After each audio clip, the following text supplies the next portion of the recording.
அடுத்து ஒரு சின்ன ஒரு சம்பவங்க. அதாவது ஒரு கால நேரத்த பத்தி. என்னன்னா வந்து, ஒரு நண்பர்ட்ட நம்ம வந்து தொலைபேசியில வந்து பேசுறோம் இயல்பா. "தம்பி ஒரு பிறந்தநாள் பார்ட்டி இருக்கு. எத்தன மணிக்கு வர்றீங்கன்னு?" கேட்குறாரு. ஆனா, இரவு ஒரு 8 மணிக்கு சரியா வந்துர்றேன் அப்படின்னு சொல்லி அவரும் சொல்லிடுறாரு.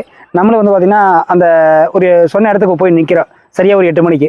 மறுபடியும் அவர் தொலைபேசியில கூப்பிட்டு கேட்கும்போது பார்த்தீங்கன்னா வந்து, "அச்சச்சோ! என்னால இந்த இது வர முடியாது. நான் ஒரு 1 மணி நேரம், 1 1/2 மணி நேரம் தாமதமாகு" அப்படின்னு சொல்றாரு.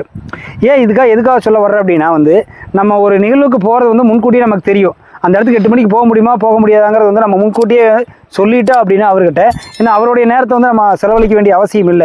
ஏன்னா அதுக்கு தகுந்தாற்போல வந்து அவரு வேற ஏதோ திட்டமிட்டு ஒரு முன்னாடியோ இல்ல நம்ம எதிர்பார்க்காம வந்து வேற பக்கம் வந்துருவாரு. எல்லாத்துக்கும் ஒரு கால நேரம் வந்து முக்கியமானது இல்லையா?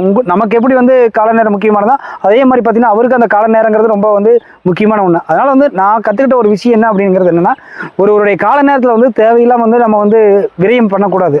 அப்படி வந்து விரயம் பண்ணணும் அப்படின்னா, நம்மளுடைய கால நேரம் வந்து சரியான முறையில் நமக்கு வந்து கிடைக்காது. ஆகவே சரியான முறையில் வந்து கால நேரத்தை பயன்படுத்துவோம். காலங்களோடு சிறப்பான முறையில் வந்து வாழ்ந்து காட்டுவோம். நன்றி.